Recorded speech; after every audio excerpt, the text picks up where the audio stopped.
See what happens.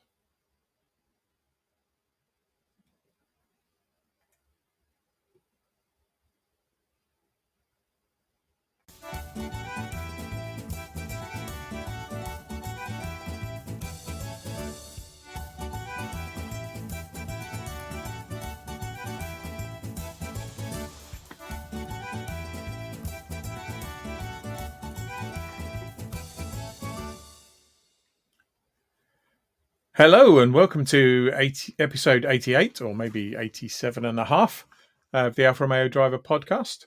My name's Guy Swarbrick. Oh, we're going to play the theme tune twice. Stop that.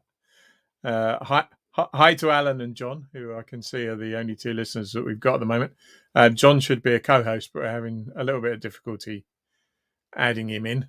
'Tis the first time we've tried to do this live, so hopefully we'll get this sorted out. The good news is that we have nothing to announce at the moment. We're waiting for Alfa to make the announcement. So we're just filling time really until the alleged scheduled announcement time at 3:00. So let me just bear with me while I try to get John. Okay, I'm now inviting John as a speaker.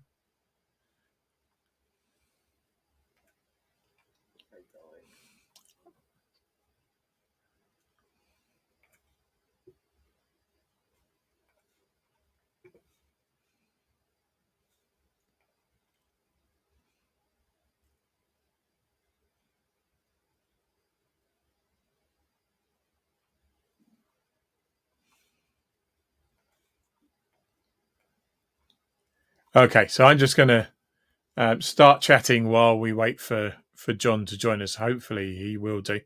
Just a quick introduction as to why we're here. Back in April 2021, before the Tonale was even actually shown in its final form, Alfa announced that there was going to be what they described as a premium B segment SUV.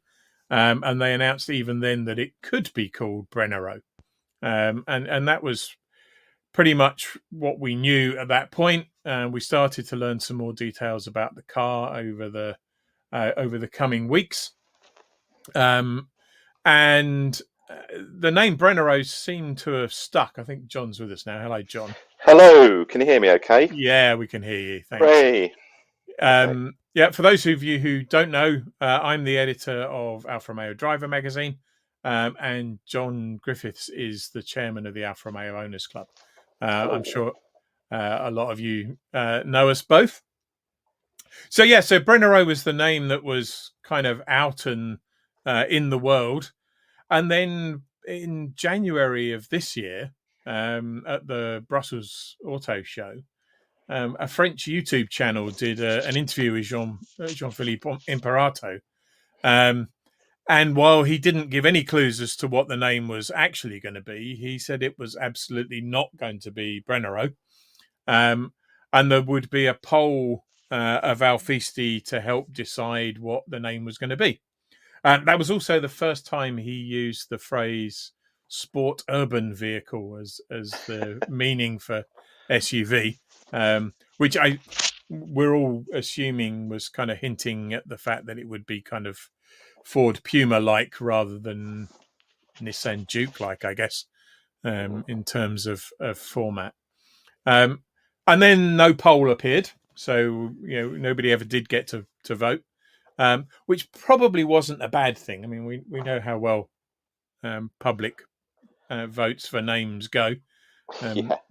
I mean, it's not just the obvious Boaty McBoatface, but there was a poll for the Mito as well, wasn't there, John?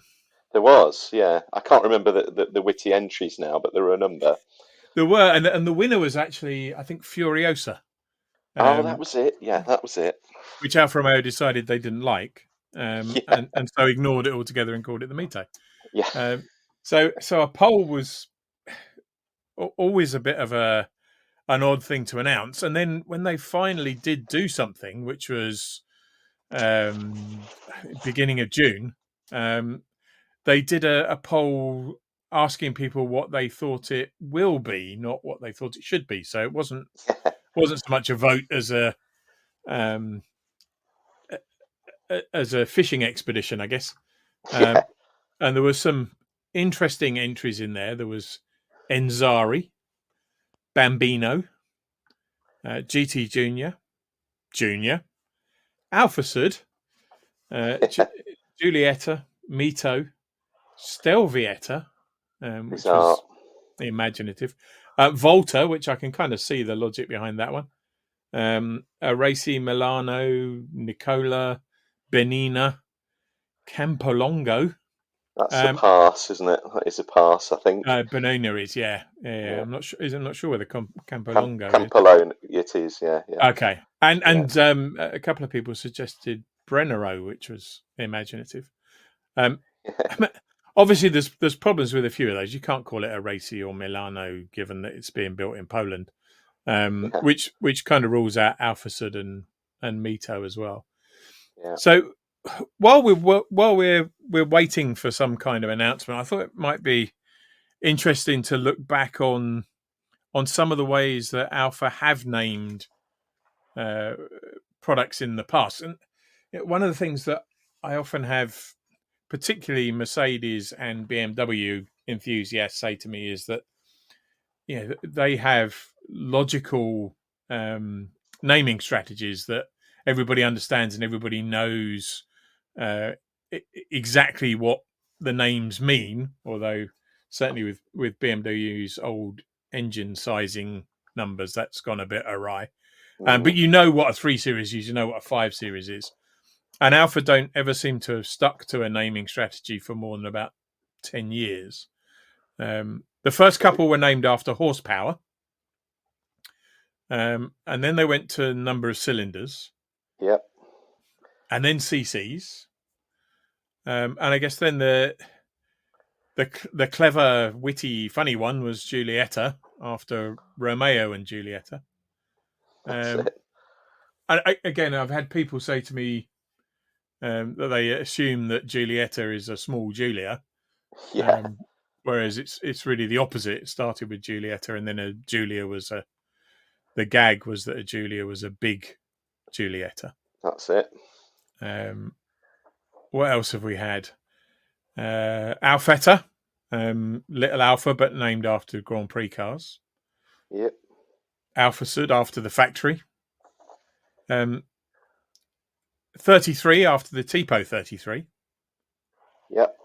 75 was the 75th anniversary, wasn't it? That's it. Yeah, yeah. Um, Which was replaced by the 155. yeah. Which I gather the 155 was going to be called the 150, which is double the 75. Only Okay. it sounds better in Italian as 155. That's the Well, story. That's the story.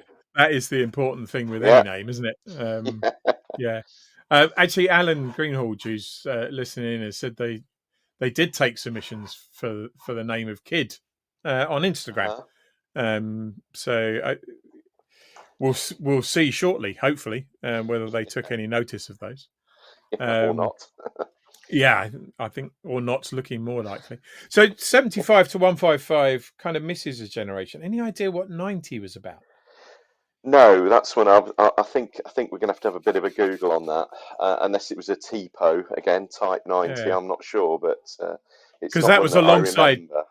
alongside 6, which was again was a 6-cylinder. So 6 could Yeah, easily have been 6C, but because wasn't. that's where the Busso debuted, of course. So they were very Yeah. proud of the 6-cylinder bit. But then it all looked as though it was going to get logical, didn't it? We had a Yeah. 1.4 series, 145, 146, 147. We had 3 1.5s in a row, which were the next size up with 155, 156, 159, and 164, which actually was the first of the 100 series, wasn't it? It was before the Yeah. 155. Yeah. We had 164 and 166, and then Mito. Let's go back to names. Yeah, let's go back to names. And make up a name because we didn't like Furiosa that doesn't fit any of the naming patterns that we've had so far. So we had that was of course Milano and Torino yes. compressed, and also meaning myth in Yeah, Italian, which was pretty convenient. So I yeah, rather liked that, I must say. yeah. I quite like Mito as well, Mm. and then back to Giulietta, and Yeah, then Julia, which was logical because it was a bigger car after the Giulietta had come along. yeah. And then I guess the next thread is the one that kind of takes us to where we are now, which started with Stelvio, Mhm. named after one of the most dramatic, spectacular of alpine passes, much beloved of drivers and cyclists alike. Um, and Tonale, another Yeah. pass, and Oh, that mm. yeah, Yeah. Oh, we missed one out. Brera, we which did. was at the time of the 159, of course, from the 939 series. But that's a region in Milan, isn't it? And It it's is. a nice sounding word as well. Yeah, and Brera is it's a bit like some of the kind of politically correct way of saying it. Some of the hipster areas Yeah, in East yeah, London, in that it was pretty run down and not necessarily a place you'd want to go in Milan, and was then yeah. gentrified, and I think That's they it. were partly celebrating the resurgence of that Yeah. part of the city. And of course, a couple of spiders in the middle of there, and a 4C Oh, yeah, yeah, yeah, yeah. Going back to back the cylinders. Yeah. back to the cylinders. So I guess this one could be a 0C, as it's um, all electric, or initially probably all electric. Yeah. That we probably won't find out today, even if we do find out the name.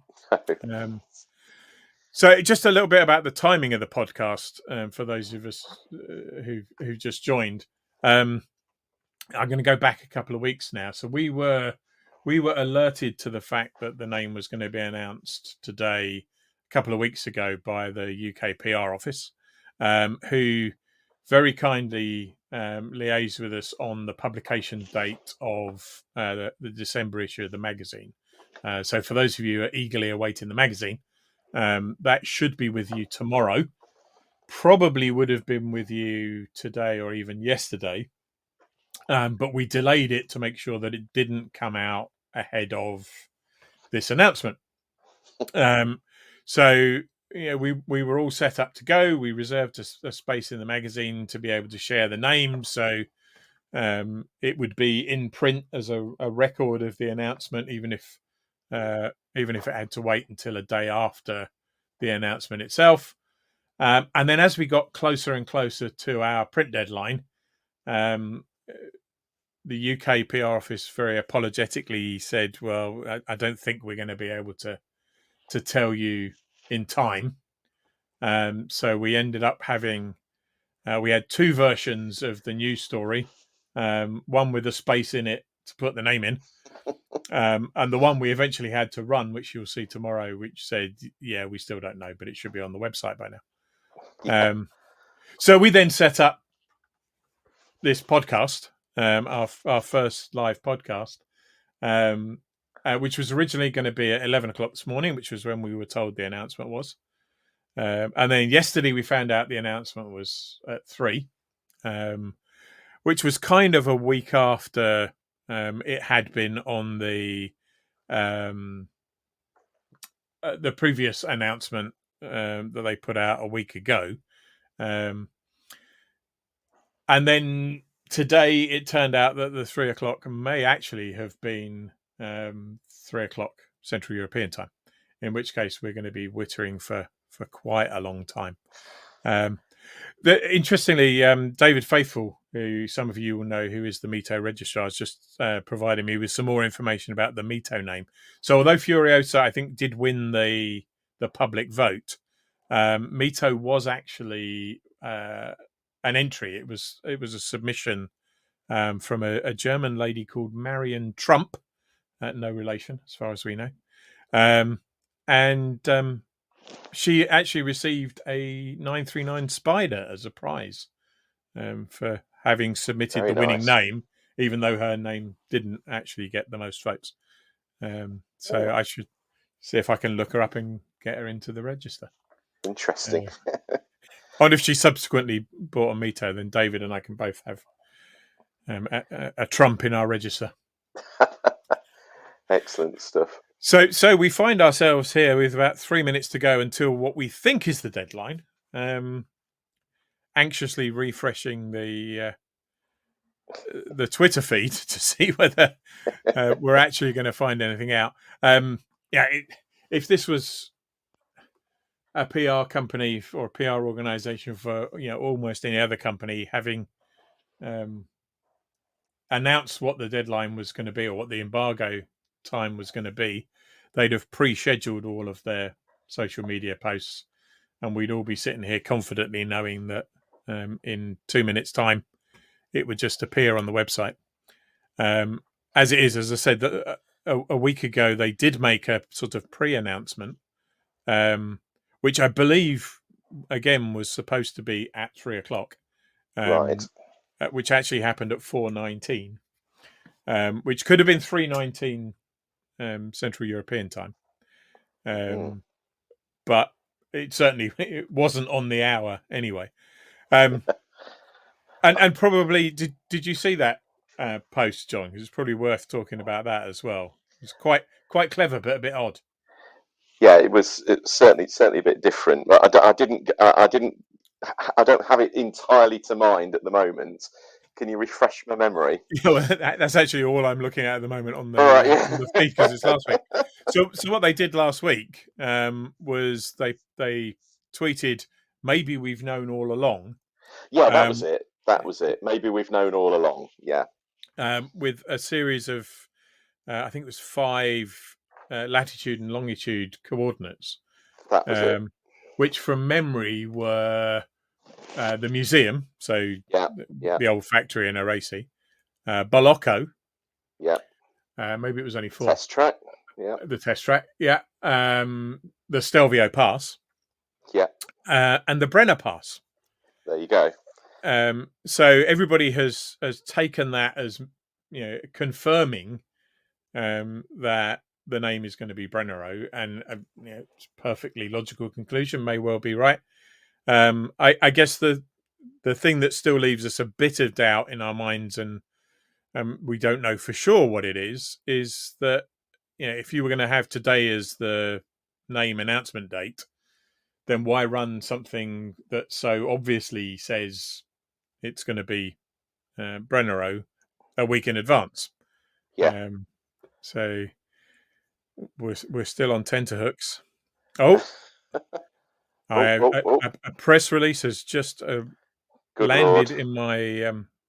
in my lap, and it is going to be the Alfa Romeo Milano. Ah, there you go. So one of those or 2 of those coordinates were close to the location. There were one's a suburb of Milan and one's just a little bit further out in terms of Bolocco. There you But go. Brennero was a red herring, as was Junior and everything else. Gosh, crafty these Italians, aren't they?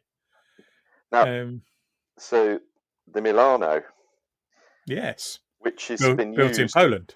which has been used in the past, of course, for the Alpha 75 in America. That's right. It was the very US well known as the 75, wasn't Milano. it? Yeah. And it was also completely queued up as the name for the Giulietta in 2010.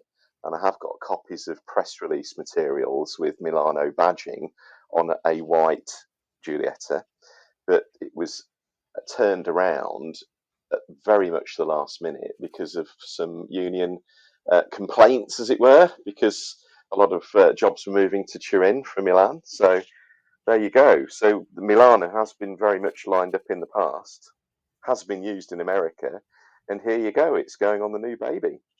It is. I'm just trying to talk and read some of the comments that are coming in. We've got somebody in the audience who voted for Milano, so that's nice to know that they are listening. Just looking for drivetrains because there's an interesting list of things that are about to happen. Right. Which says 2024 debut of the first 100% electric Alfa Romeo, the Milano. And then 2025, the unveiling of the first vehicle exclusively available in a 100% electric version, which does imply that there's a hybrid version of the Milano, but I can't find that anywhere else in the press release. Yeah, so I wonder Um, what that will be, because you've got the knowing that it's going to be using the shared CMP platform from across Stellantis Group, so that's in the Jeep Avenger and the Fiat 600. Um, those are certainly the Avengers being lined up to have the Peugeot 1.2 PureTech engine that's a mild hybrid. yeah, So it could well be that they're using a flavour of that. Now, I gather there's a slightly more powerful version of that than 100 horsepower that's going into some Opels. So it may be that they're using that in the yeah. hybrid. It is quite a confusing um, press release because it kind of says that it's going to be all electric, and then kind of implies that Yeah. the first electric one's coming next year. Oh, by the way, the person who voted for Milano in the vote, who Hmm. I thought was called KWZBPFRA, is actually James Fernley, who's our 145 There you go. registrar. Hi, James. So James is happy. Yeah, there you Um, go. he got the name he wanted. And not a Um, number. I bet he was and not, voting for 148, really. yeah, 148 would have made sense. This one of the few things that I didn't see suggested as the possible name. So I guess we should give him a pat on the back for having managed to keep it a secret, because everybody Yep, confidently said it was going to be called Brennero absolutely. after It's all last week. all over the internet. You've only got to Google it once, and everybody's Yeah, saying, "Oh, yeah, it's definitely the Brennero." Yeah, definitely Brennero. and wow, stupid to give it away. Yeah, I can't. There's a lovely picture which we'll post on the website. In fact, David may well be doing that as we speak. yeah. Um, of the of a billboard in Milan outside the Sforza Castle, with Hmm. the name on it, and I can't tell whether that's a CGI mock-up of a billboard or whether it's an actual billboard, but Mm. quite fitting for it to be outside the place where the badge came from. Yeah, So now we know the name. We're scheduled to be on for another 4 or 5 minutes, so probably yeah. worth talking a little bit about what the car means. I know Mm. you're not the biggest fan of electric vehicles on principle, but I think we're kind of in a situation now where Milano's important for the brand, probably for two main reasons. One is that it's a mini size car; it's an entry level car that will Yeah. potentially bring in a lot of new customers. The other one is that we know that we're losing people from the mark. We've got a Mm. couple of fairly active members of the club who don't currently own an Alpha, either because they want to have an electric car, or Yeah. in a couple of cases because they have a company car and their company insists that they have an electric car, Yeah. and won't let them have anything else. So it really does matter, doesn't it? It does. Yeah, and I think it needs to be flipping good as well, and I really really hope that they can make this one work and be original too, and just not seen as a slightly more posh Peugeot. Do you know what I mean? Now, I'm pretty confident in the way that they utterly transformed the Jeep into the Tonale, that our guys at Alpha will make it sporty and give it that kind of brand angle of special suspension and steering. Um, I'm just a little bit more concerned about its performance and the overall package as an electric machine, because we see some incredible things coming from China, like the new sporty version of the MG4. That's an absolute bargain Yeah. at under 40k. I think its price point's going to be quite critical too. Now, it's just going to be absolutely fascinating as to what the end vehicle is going to be like. It is. And just to pick up on a couple of those things, some of the Mm, people listening may know I have a Tonale, the PHEV mm, Tonale. Um, One of the things that has surprised me about this, and I know Alan Greenhalgh is listening, his wife Tanya has one too, is just how much time I spend in electric mode, which wasn't what I expected.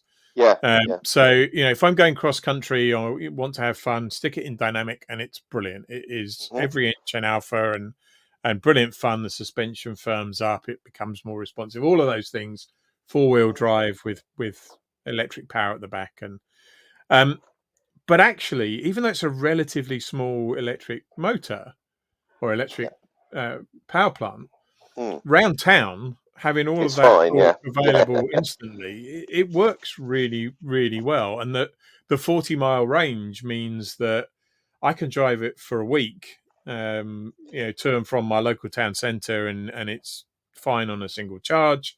Yeah. I can go to Reading or Maidenhead or the next big towns, um, Yeah. and back on a single charge. So I'm Hmm. going weeks without Yeah. using a petrol engine, and I'm surprised at how much I'm enjoying it.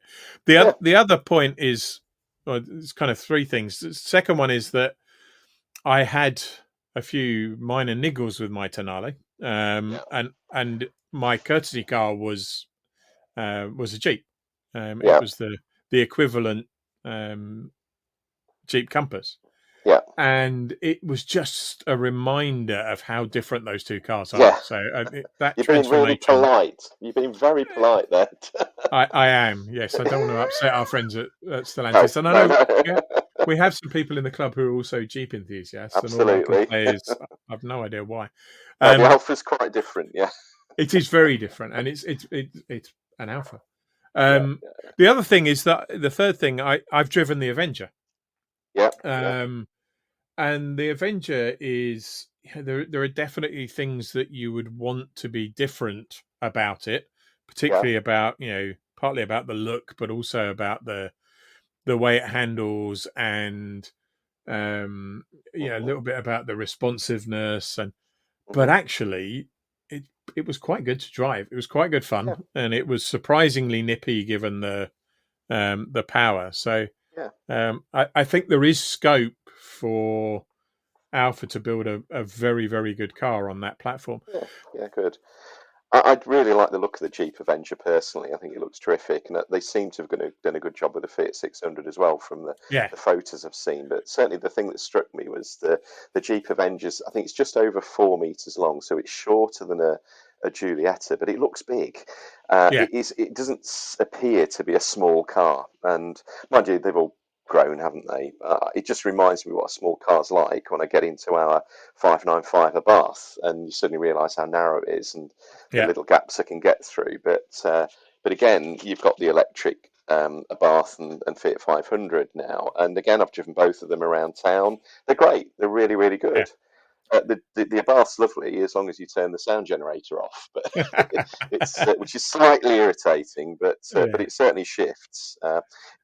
That's a topic for another one of these, I think. Yeah, and But I was lucky enough. I do every year. I go to the Society of Motor Manufacturers and Traders test day at Millbrook, mm, and I drove a 595 SA yeah, yeah, Abarth and the regular 500e yeah, back to back on the hill course, and was blown away by how much fun the yeah, 500e was. I think the other thing that's worth picking up on the 600e is hmm it, there's a lot of talk, and it's easy to fall into that trap of saying that the Milano is based on the Avenger, but in yeah. fact, all three were developed in parallel, so they share a platform. True, true. But the 600e is very different in both appearance and character to the Jeep.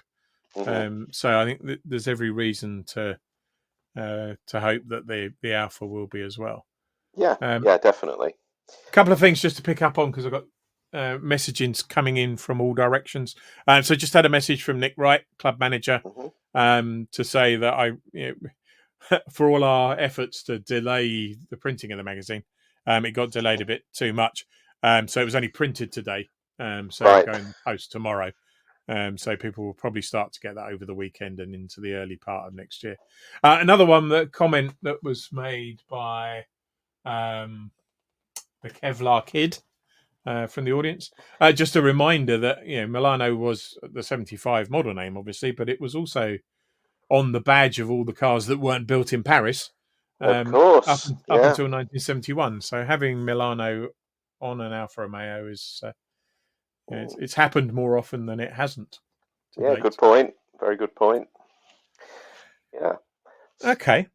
Okay. Well, I hope that was useful for people. A bit more fun way of finding it out than keep refreshing the Twitter page. I haven't actually looked to see whether it ever made it to the Twitter page because we got it through another route. Here we go. Yes, there's a little video on the There you go. feed, which again we'll cross post if David hasn't already done that. Thank you very much. Somebody said they loved it. Well done. Press release claims that it's a sports urban vehicle. Yeah, so interesting that SUV initially stood for sport utility vehicle, which was the American way of saying it was a truck. So I think the idea behind calling it a sports urban vehicle is that whole Puma thing of it is a bit taller. It fits with the trend and with what people are buying, but don't think of it as a faux 4x4. It's a practical, slightly taller. The Kevlar Kid is Rob Lake, by the way. Right. Good, a friend of the podcast. Brilliant. Thank you, everybody. Thanks for listening in. This will automatically get canned and appear on the normal list of podcasts for people who weren't able to listen to live, so they can listen to all our ramblings and get the full and experience that we normally try to edit out. You'd have to edit some more of those in, maybe, because I thought we were pretty good at it this time. It wasn't too bad, was it? Given that we had no idea what we were talking about. No, exactly. Brilliant. Thank you, everybody. I'm going to play us out with our traditional outbound theme tune, and then shut this down. So thank you, everybody who took the time to join us live, and there will be another podcast early in the new year. Yeah, thanks very much, Guy. Thanks, John.